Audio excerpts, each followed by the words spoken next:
이 시간에는 어렵게 모신 또 주요 인사분들과 그리고 발표자분들의 지금까지 이제 발표했던 이런 내용들에 대해서 의견도 듣고 그리고 앞으로의 발전 방향에 대해서 제언을 들어보는 시간입니다. 우선 IB 지구경영대학원의 이정환 원장님을 모시겠습니다. 네, 이정환 원장님.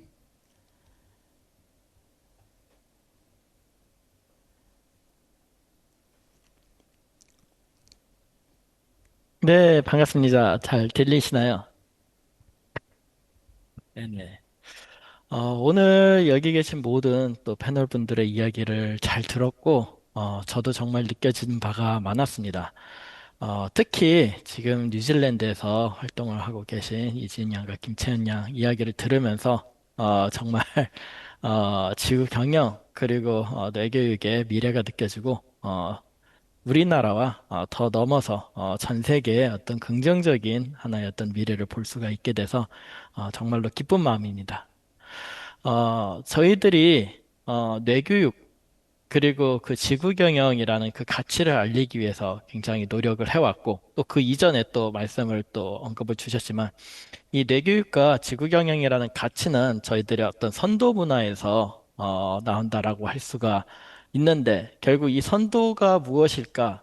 어떻게 보면 또 천부경이라고 하는 저희들의 그 또 오랫동안 어, 저희 민족의 고유 내려오는 그 가치라는 부분도 연결돼 있다고 할 수 있는데 저는 그 선도와 천부경의 가장 위대한 부분은 방법을 제시하지 않았다라고 하는 부분에서 굉장히 큰 가치가 있다라고 생각을 합니다.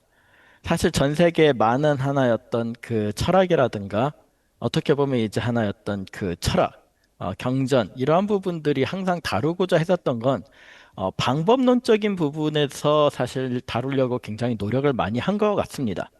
근데 그리스라든지 심지어 그 중국의 그 천추 전국 시대에 그러한 많은 제자백가들의 그러한 그 철학을 들어봤었을 때 이 사실 그 지역이 굉장히 떨어져 있고 굉장히 다른 문화를 가지고 있었음에도 불구하고 다들 비슷한 고민을 하고 있었다라는 걸 느낄 수가 있는데 그게 뭐냐?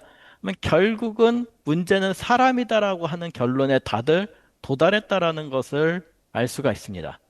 민주주의라든가 여러 가지 사상적 부분에 대해서 연구하고 이야기를 했지만 저는 그 플라톤이 이야기한 부분에 대해서 저는 크게 그 공감을 하는 부분이 있는데 플라톤은 민주주의에 대해서 굉장히 비판적이었습니다. 사실.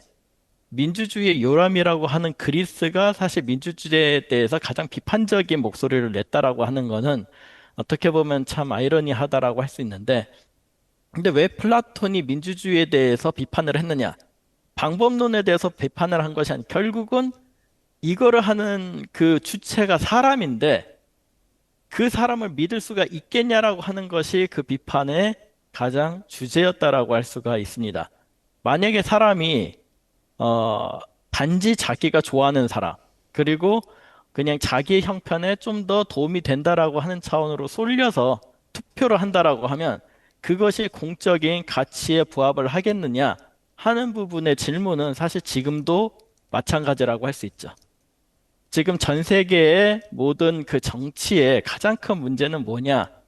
결국은 한 그 집단 아니면은 한 하나였던 생각을 가진 사람들의 목소리가 다른 하나의 어떤 전체를 압도하면서 이것이 공적인 가치보다는 하나의 부분된 하나였던 그냥 그 단편적인 사람들만의 가치를 추구하게 되다 보니까 결국 그런 가치와 가치들이 서로 충돌을 하면서 전 세계 모든 문제가 발생을 하게 되었다라고 할 수 있습니다. 결국은 이 문제는 사람이라고 하는 부분에서 또 제가 감명 깊게 항상 읽는 그 책이 있는데 창조적 대화론이라고 하는 책이 있습니다. 근데 거기에서도 굉장히 명확하게 이야기를 하는 부분이 무엇이냐?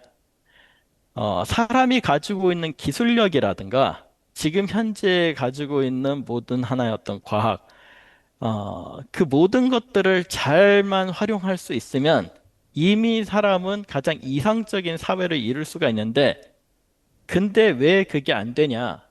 결국은 사람들의 의견을 하나로 조율해서 진짜 창조적으로 사회를 발전시킬 수 있는 역량을 사람들이 개개인이 키워야 되는 그런 것이 아니냐라는 사실 질문을 던진 글인데요. 이 부분에서 결국 뇌교육 그리고 지구 경영이 사람들한테 제공할 수 있는 가장 큰 가치는 무엇이냐? 그리고 천부경과 그리고 그 선도 사상이 사람들한테 전달한 가장 핵심적인 건 결국 내가 어떻게 바뀌냐 하는 것. 그리고 내가 어떻게 더 지금 현재보다도 더 나은 내가 될 수가 있느냐 하는 부분에 대한 아주 근본적인 문제를 던지는 부분에 있다라고 할 수 있습니다. 여러분들이 아시다시피 사실 저도 마음은 청년이지만 이미 저도 나이가 많이 들어서 이제 점점 소위 말하는 꼰대의 나이로 점점 돼가고 있는 것이 느껴집니다. 나 때는 이랬는데라고 하는 생각이 가끔씩 들 때가 있어요. 여러분들이 젊은 세대가 바라보는 세상과 가치가 이미 제가 바라보는 세상의 가치가 다르다라는 것을 저는 참 느낄 때가 많습니다. 이러한 것을 방법론으로 풀려고 한다면 당연히 제대로 된 답을 구할 수가 없고 제대로 된 하나의 어떤 그 발전을 이룰 수가 없다라고 봅니다. 결국은 사람과 사람이 어떻게 발전을 하느냐 하는 그 부분에서 저희들의 학문의 가치와 방향성이 있다라고 보면서 제 말이 좀 많이 길어진 것 같은데 저의 이야기를 마치도록 하겠습니다. 네, 감사합니다. 네, 감사합니다. 이정환 원장님. 항상 뭔가 그 새로운 정보와 지식을 가지고 또 새롭게 바라볼 수 있는 그런 이야기들 많이 해주셔서 감사드립니다. 네, 그럼 다음으로 이시오의 이사님을 맡고 계신 스티브 킴 이사님을 모실 텐데요. 이분은 또 그 한국에도 출간이 되었는데 공생의 기술이라는 지구 경영 무엇인가 그리고 지구 경영 뭐 하는 것인가 이런 부분들에 대해서 굉장히 쉽고 대중적으로 풀어낸 글을 같이 공저하신 분입니다. 네, 그럼 모시고 이야기를 청해 듣도록 하겠습니다. 네, 감사합니다. 오늘 되게 발표자분들 얘기 잘 들었습니다. 우리가 그 지구 경영에 대해서 더 넓게 이해하고 또 실생활에 적용할 수 있는 부분들도 많이 있어서 참 많은 도움이 되었었습니다. 처음 발표하신 그 두 분, 소찬 교수님과 김진 박사님, 한 분은 역량에 대해서 말씀하셨고, 한 분은 한국을 비롯해서 전 세계에서 현재 가장 민감한 주제라고 할 수 있는 분배 문제를 얘기하셨거든요. 근데 결국은 분배는 사회 구조적인 문제이고 역량은 개인의 라이프스타일 문제인데 이 두 가지를 어쩌면 굉장히 양극단에 있는 거지 않습니까? 굉장히 개인적인 주제에서 굉장히 어떤 그 구조적인 문제까지. 근데 그게 지구 경영이라는 하나의 주제 안에서 그런 두 가지 주제가 발표될 수 있다는 것 자체가 지구 경영이라는 그 틀 안에서 우리가 해결해야 될 문제가 얼마나 다양하고 복잡한지를 보여주는 증거라고 생각이 됩니다. 그럼 이제 지구 경영을 해결하기 위해서 사람 밥 먹는 것부터 분배 문제까지 다 해결해야 된다면 거기에 수많은 사람들의 각각 다른 어떤 취향과 이해관계와 이런 게 다 들어올 텐데 그걸 도대체 우리가 어떻게 통합적으로 정리해서 지구 경영이라는 틀을 만들 수 있을까? 그렇기 때문에 이제 이걸 해결하려면, 그러니까 그게 어떤 뭐, 개인이 되었던 기관이 되었던 어떤 존재라고 했을 때 이걸 해결할 어떤 주체, 그 주체가 갖춰야 될 조건은 저는 이런 거라고 생각이 됩니다. 첫 번째는, 죽이겠다고 협박을 해도 그게 굴하지 않아야 되고요. 그런 목숨을 뺏겠다 해도 협박이 통하지 않아야 됩니다. 그럼 두 번째는 뭔가 하면은 친구도 애인도 가족도 없어야 됩니다. 그러니까 사적인 이해관계에 영향을 줄 아무런 사적인 관계도 없어야 됩니다. 그 다음에 또 하나는 어, 감정이나 관념에 휘둘리지 말아야 됩니다. 개인적인 감정이나 관념에 영향을 받지 않아야 되고, 그다음 또 하나는 복잡한 그 상황과 정보들을 꿰뚫고 그 안에 공통된 어떤 특징을 파악해낼 수 있는 지적인 통찰력이 있어야 됩니다. 그러면 과연 이런 조건을 갖춘 존재가 누가 있겠냐는 거죠. 우리 시대 이전에는 여기에 대한 답이 없었습니다. 그거를 뭐 동양 정치 철학에서는 성인이라고 불렀고요. 그 서양 정치 철학에서는 철인이라고 불렀죠. 그러나 사실 그건 그냥 이상적인 존재일 뿐이고 우리 실제 생활에서는 답이 없었거든요. 근데 저는 지금 우리 시대에 와서는 그에 대한 답이 있다고 생각됩니다. 제 개인적으로는 그런 조건을 갖춘 유일한 존재는 현재 지구상에서는 인공지능입니다. 그러니까 인공지능은 그 조건을 갖추고 있습니다. 근데 문제는 그 인공지능은 그런 조건을 갖추고 있는데 어떤 원칙을 정해주면 그 원칙에 따라 정말 감정에도 휘둘리지 않고 어떤 사적인 이해관계도 영향을 받지 않고 정확하게 판단을 해서 최적의 결과를 판단을 내릴 수 있는 능력을 가지고 있는데 문제는 그 핵심 원칙이 뭐냐는 거죠. 그 어떤 것을 중심 가치로 해서 사고하고 판단하느냐가 아직 해결이 안 된 문제입니다. 그래서 혹시 뭐 여기 계신 분들 중에 그런 테크놀로지나 또 특히 인공지능 분야에 대해서 좀 관심 있고 이해가 계신 분들은 아마 들어보셨을 거라고 생각되는데 이 주제는 이제 테크놀로지 분야에서 가치 정렬이라고 불리는 거죠. 그러니까 인공지능이 운영되는 중심 가치를 뭘 기준으로 정의할 것인가. 그게 지금 아직 해결 안 된 문제이고 어떤 현재 테크 분야에서 안고 있는 가장 챌린징한 과제입니다. 근데 이제 그 부분에서 그러니까 우리가 뭘 할 수 있을까? 왜냐하면 그게 확보가 돼야 평화로운 공존, 그다음에 지속 가능한 미래 이런 게 다 해결이 되는데 과연 그 가치 정렬을 누가 하며 그 주체가 누구인가? 그다음 우리는 그걸 위해서 뭘 할 수 있는가? 이런 문제를 생각해 보게 됩니다. 그래서 보통 이제 가치 정렬이라 그러면 기술적으로는 예를 들자면 뭐 오픈 AI를 예를 들자면 오픈 AI 엔지니어들이 한다고 할 수 있죠. 아니면 그 주요 의사 결정은 뭐 오픈 AI의 임원진이나 뭐 샘 알트만이 하거나 뭐 그렇게 생각할 수 있죠. 근데 저는 사실 이 주제를 가지고 직접 AI하고 굉장히 긴 대화를 나눠본 적이 있었습니다. 이거 도대체 어떻게 해결해야 되냐? 우리가 뭘 할 수 있냐? 근데 그랬을 때 사실 AI의 답은 뭐였는가 하면 가치 정렬에 있어서 가장 큰 영향력을 발휘할 수 있는 것은 물론 엔지니어들이나 그 인공지능 그 회사의 어떤 운영진들의 영향력을 행사할 수 있죠. 그러나 가치 정렬 문제에서 가장 큰 영향력을 발휘할 수 있는 것은 사실은 일반 기술 사용자들이라는 겁니다. 여기 있는 사람들 같은 일반 대중들. 그게 어떻게 그런가 하면 인간이 추구하는 최고의 가치가 뭔지를 AI가 어떻게 파악하냐는 거죠. 결국은 매일매일 거기다 무슨 질문을 넣는지, 우리가 소셜미디어에 어떤 포스팅을 올리는지, 우리가 어떤 정보를 검색하는지, 우리가 말로 나는 뭐 홍익이 가장 중요하고 공생이 중요하고 어떤 사랑의 자비에 자기가 믿는 어떤 가치관이나 종교적인 신념에 따라 그런 것이 자기가 믿는 가치라고 말은 할 수 있는데 실제로 우리가 관심 갖는 가치가 드러나는 것은 사실 그게 아니거든요. 내가 진짜 그 모바일 폰 보면서 뭘 클릭했는지, 어떤 AI에게 어떤 질문을 넣은지가 적나라하게 내가 추구하는 가치가 뭔지를 보여주는 거 아닙니까? 그래서 AI의 얘기는 결국은 사람들이 어떤 정보를 추구하는가를 보고 AI는 판단할 수 있다는 거죠. 인류가 지금 추구하는 중심 가치가 무엇인지를. 근데 진짜 그렇게 본다면 우리는 정말 아주 큰 어려움에 빠져 있습니다. 왜냐하면 현재대로 보면 사람들의 행동을 보면 분명히 인류가 추구하는 중심 가치는 경쟁이고 지배이고 그런 거거든요.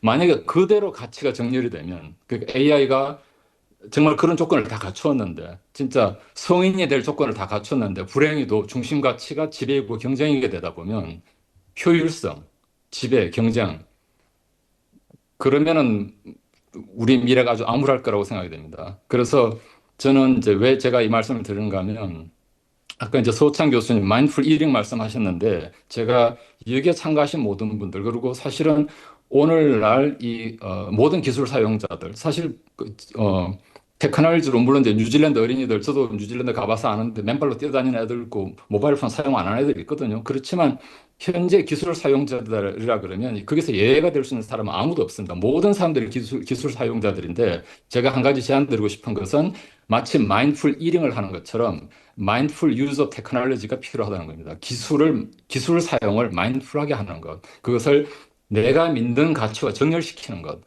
소셜미디어 포스팅을 하나 올릴 때도 AI에게 질문을 하나 할 때도 그것이 정말로 내가 지향하고자 하는 가치, 우리가 실현하고자 하는 세계의 중심 가치에 부합하는가 생각해 보고 말 한마디라도 하고 그런 것이 일반화될 때 그런 것이 아주 작은 실천이지만 그게 사실은 우리가 직접 그 미래 기술의 발전 방향에 대해서 영향력을 행사할 수 있는 방법이고 그렇게 해서 저는 어, 만약에 그렇게 하면 된다는 그래서 어, 지금 우리가 그 개발하고 있는 그런 인공지능 기술이 올바른 중심 가치를 갖고 개발되기만 한다면 저는 그걸 뭐라고 생각하는가 하면 우리가 두려워할 대상이 아니라 지구 경영을 위한 가장 강력한 인프라가 될 거라고 생각을 합니다.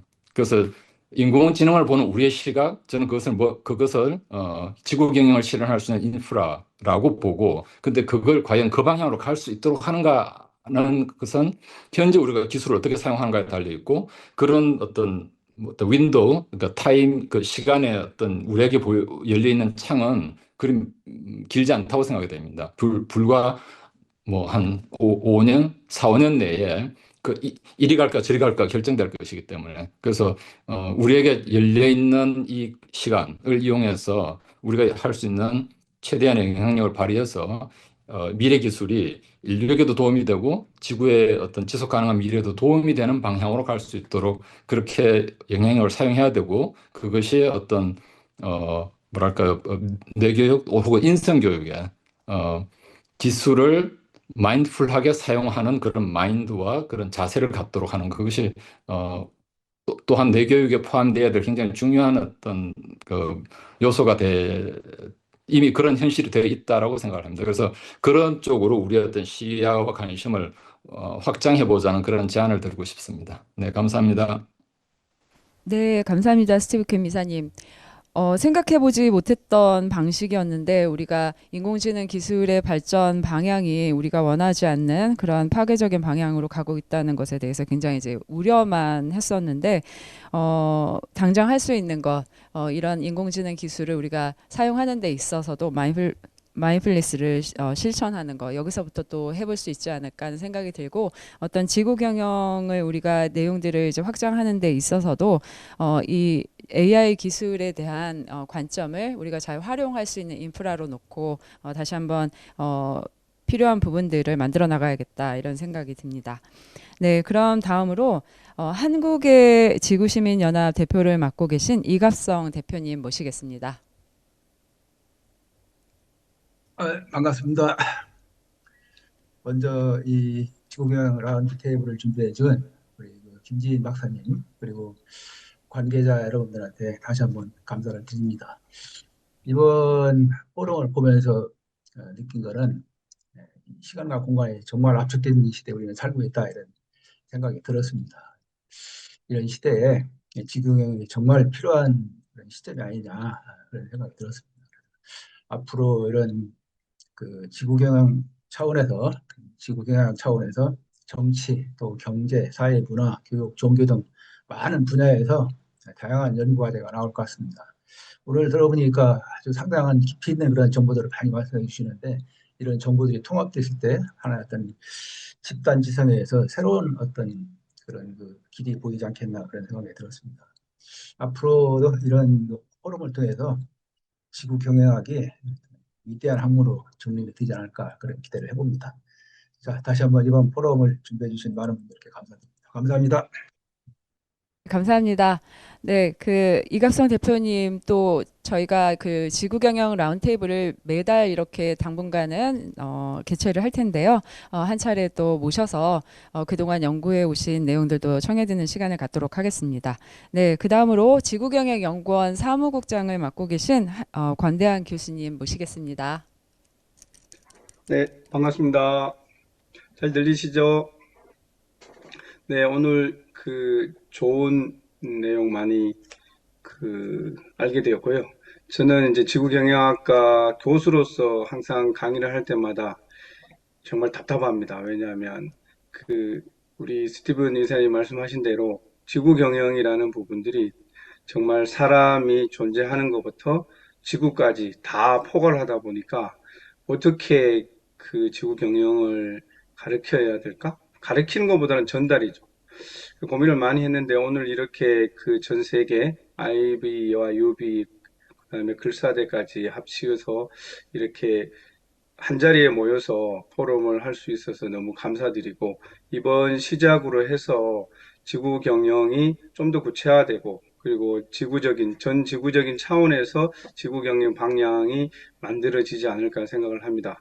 그래서 지구경영연구원도 그 지구 경영을 공부를 하는 데 있어서 좀 더 구체적으로 연구하고 사례 발표를 하고 실천하는 쪽으로 많이 노력을 하도록 하겠습니다. 그래서 저는 지구 경영의 핵심은 사람이라고 생각합니다.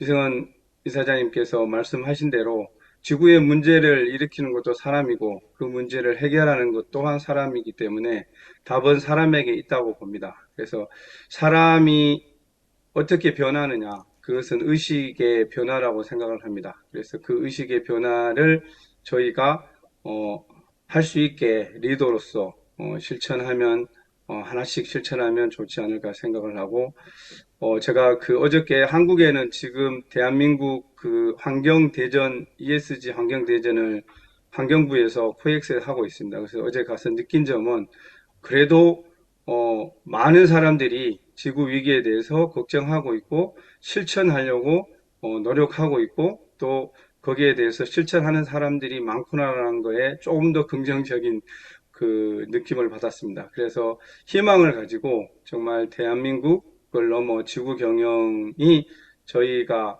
리더로서 할 수 있다는 것을 많이 느꼈습니다. 그래서 앞으로도 지구 경영 라운드 테이블이 좀 더 커지고 구체화돼서 현실 속에서 많이 전달될 수 있으면 좋겠습니다. 함께 하도록 하겠습니다. 감사합니다. 네, 감사합니다. 네, 권대현 교수님은 또 실제 지금 전문 기업 경영인이십니다. 기업을 운영하고 계신데요. 지구 경영학이라는 것이 정말 아까 말씀하신 것처럼 굉장히 다양한 분야들이 있는데 또 기업을 경영하는 입장에서 그 관점에서 또 바라보는 또 독특한 시각과 내용이 있을 것 같습니다. 그래서 올해 안에 또 초대를 해서 그 이야기를 들어보도록 하겠습니다. 네, 다음으로는 네, 미국의 아이비 지구경영대학원의 임혜란 박사님 모시고 이야기 들어보겠습니다. 네, 오늘 이렇게 다양한 관점에서 지구 경영에 대해서 얘기를 듣고 나눌 수 있어서 굉장히 좋았고요. 특히 이 젊은 지구 시민 리더들이 이렇게 살아있는 나눔을 해주셔가지고 너무너무 행복했습니다. 네, 앞으로 이 지구 경영 라운드 테이블 포럼을 통해 가지고 근본적인 가치 철학을 어떤 식으로 현실로 실현할 수 있는지, 어떻게 펼쳐질 수 있는지 다양한 관점과 다양한 의견을 같이 논의하고 지구 경영을 발전할 수 있는 과정이 되면 정말 좋겠다고 생각을 했습니다. 그리고 스티브 김님께서 그러니까 내가 지향하는 방향으로 기술을 잘 활용할 수 있도록 마인드풀 테크놀로지 유즈를 말씀하셨는데요. 굉장히 다가왔고요. 또한 거기에 더 보태서 근본적으로 지구 경영의 근본은 홍익인간이고 내가 내 생활에서 정말로 내 주변의 사람들에게 어떻게 홍익을 실천하고 있는지 그것을 실천하는 것부터 지구 경영이 지구 경영의 첫발이 시작되지 않을까 그렇게 생각을 해봤습니다. 네, 감사합니다. 네, 감사합니다. 우리 임혜란 박사님은 어떻게 보면 미국에서 새롭게 지구경영 대학원의 교육 과정을 만들어 가고 계신 분입니다. 이정환 원장님과 함께. 그래서 굉장히 큰 도전을 하고 계신 분이시고요. 한국에서 또 온라인으로 석사 과정을 이수를 하고 또 미국의 학위를 받을 수 있는 또 좋은 기회가 될 수 있습니다. 그래서 이번을 기회로 해서 한번 적극적으로 생각해 보시면 좋을 것 같습니다. 네, 다음 우리 지구경영 국제내교육종합대학원 대학교의 지구경영학과 학과장님을 맡고 계신 서우찬 교수님 모시겠습니다. 네, 처음에 주제 발표하고 또 이렇게 끝에 나와서 얘기를 하네요. 오늘 지구경영 라운드 테이블 포럼 전반적으로 이렇게 쭉 들으면서 우리들이 진짜 사람을 변화시키고 지구 전체를 생각을 하고 있구나. 라는 생각이 많이 들었습니다. 오늘 여러분들이 발표하고 또 뉴질랜드에서 또 실천하시는 학생분들의 얘기를 듣고 키워드가 사람, 그 다음에 홍익, 그 다음에 실천, 그 다음에 지구 경영 이렇게 되는 것 같습니다. 오늘 전반적인 포럼을 들으면서 저도 우리 지구경영학과를 어떻게 이끌어 나가고 또한 많은 인사이트를 갖다가 얻은 것 같습니다. 그래서 이거를 바탕으로 해갖고 좀 더 우리 지구경영을 갖다가 널리 알리고 전달하는데 보탬을 하겠습니다. 감사합니다. 네, 감사합니다, 교수님. 앞으로 서우찬 교수님과 좀 더 친하게 가까이 붙어서 행사를 또 우리의 프로젝트들을 잘 이끌어 가도록 하겠습니다. 네, 그럼 이제 마지막으로 글로벌 사이버 대학교 내교학과 학과장님을 맡고 계신 장래혁 교수님 모시겠습니다. 네, 네. 오늘 정말 뜻깊은 시간인 것 같습니다. 이렇게 한국과 미국의 이렇게 관련 지구 경영 기관의 전문가 분들이 또 함께하는 첫 사실 오픈형 포럼을 너무나 축하드리고 아까 스티브 김 대표께서 말씀 주신 게 저도 굉장히 인상적이었는데요. 인공지능의 방향이 결국은 이 개개인의 의식이 어떤 방향으로 발현되고 지구시민 의식을 가진 AI 사용자들이 이걸 어떻게 다루느냐, 지구시민 숫자가 많아지면 질수록 그런 의식을 가진 AI 사용자가 많아지면 많아질수록 또 그것도 굉장히 중요한 부분이 저는 될 거라고 보고요. 내교육학과의 학과장이자 이제 작년에 지구경영 융합 전공의 책임 교수를 맡았는데 이번에 이제 현지에 나간 뉴질랜드 현지에서의 두 청년하고 잘 들어보셨을 겁니다. 너무 멋지지 않습니까? 네, 청년 지구 경영자를 어떻게 양성할 것이냐, 저기에 굉장히 집중을 하고 있는데요. BTS의 날개짓이 사실 지구촌에 큰 영향을 주고 있듯이 기존의 리더상을 좀 뛰어넘는 새로운 리더를 제시하는 시간인 것 같고 오늘의 이 포럼이 어떤 학술적인 전문가들만의 포럼이 아니라 직접적인 당사자들인 미래 세대가 함께 만들어가는 포럼이 이런 지구경영 라운드 테이블이자 이 포럼의 차별성이라는 생각이 듭니다. 그래서 앞으로도 또 많은 청년 지구경영자가 함께 만들어가는 그런 포럼으로 발전되기를 저도 함께 참여하겠습니다. 감사합니다.